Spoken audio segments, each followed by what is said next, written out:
ওরা তো বাবার কিছু পায় নাই, তার চেয়ে ওদের বিক্রি করে ওর বাবা বেঁচে থাকতো। ওরা যেখানে যাবে সেখানে যারা কিনে নেবে তারা তোদের ভালো রাখবে। তাহলে ওর বাবা ভালো থাক, ওর বাবারে যদি দেওয়া শান্তি পারি, আমার বাচ্চারাও ভালো থাক, এইটাই আমি বিবেচনা করছি। না হয় তোর বাবার যদি না আনতে পারি, ওর বাবাও শেষ, আমার বাচ্চারাও শেষ। কারণ বাবা ছাড়া পৃথিবীতে কিচ্ছু নাই সন্তানের। মা বাবা না থাকলে সন্তানের কিচ্ছু নাই, তার চেয়ে মৃত্যু আমার কাছে মনে হয় যে ভালো।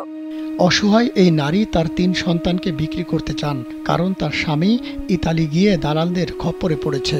দালালরা এই নারীকে হোয়াটসঅ্যাপে ভিডিও কল দিয়ে তার স্বামীর উপর নির্মম নির্যাতন চালাচ্ছে। অন্য প্রান্ত থেকে বাঁচার আকুতি জানাচ্ছে স্বামী লোকমান।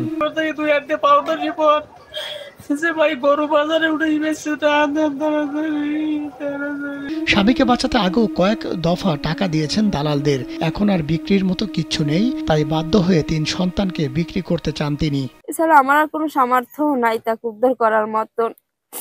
আমি আর কি করবো, আর আমার ফ্যামিলিতে আর কেউ নাই, শুধুই আমার হাজবেন্ড, আমার শ্বশুর নাই, দেবর বাসুরেরা কেউই নেই। আমার বাবার বাড়িতেও আমি অচল, যেহেতু আমার বাবাও বৃদ্ধ, এই কথা শুনে আমার বাবা স্ট্রাইক করছে।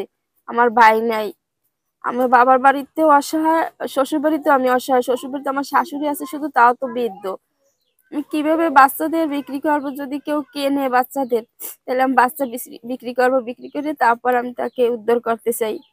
এখন আমি কি করব বলেন? আজকের যদি সে না থাকে তাহলে ওদেরকে কে ভরণ পোষণ চালাবে, ওদেরকে কে ছায়া দিবে?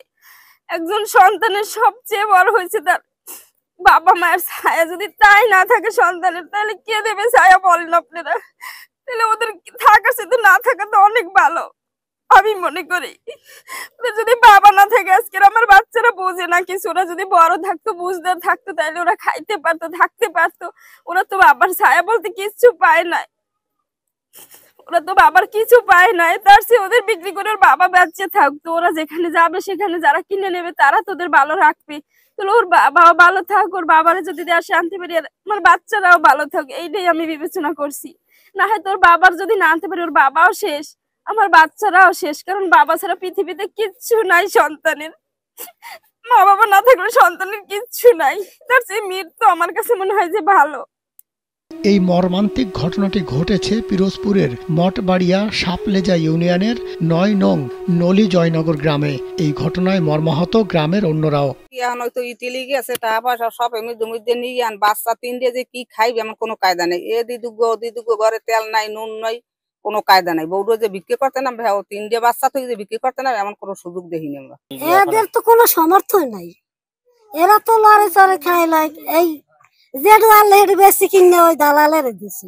এত শেষ পর্যায়ে তো এই কিছু পয়সা দিয়ে উদ্ধার পারে যদি দালালের দিয়ে। এই আমরা চাই আল্লাহর দেওয়া নামাজ পড়িয়ে কই সবসময় আল্লাহ দান, তুমি ওরে ফিরেই দাও, জানটা ভিক্ষে দাও। এর আগেও প্রায় ১১ লক্ষ টাকা দালালদের দিয়েছেন রিমি বেগম। সেই টাকার জন্য পাওনাদাররা তাগিদ দিচ্ছেন। অন্যদিকে নতুন করে স্বামীকে বাঁচাতে আরো ১৫ লাখ টাকা মুক্তিপণ কোথা থেকে মিলবে তা কেউ জানে না। লোকমানের মাও ছেলের উপরে নির্মম নির্যাতন দেখে পাগল প্রায়। আমার পরানটা বসে যাইছে, আমার একটা মাত্র ছেলে, আমার কেনা ছেলে, আমার সন্তানটা ট্রায়াল নেয়া, আমি মা হয়ে আমার পরানটা ঝুলাইতাম।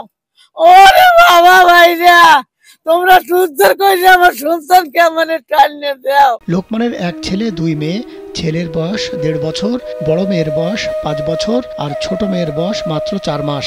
ওই তো মোবাইল দিয়ে মাইরে বলো, মা মা ও ভাই ও বল না দপ না বেবা করে বলাই মারে, ও ভাই মরে মারিয়েন না মরে টাকা দেবে আনি এই কদিন মোবাইল ধরছে না, ধরে না, ভাই ধরতে পারে না, বউ ধরতে পারে না।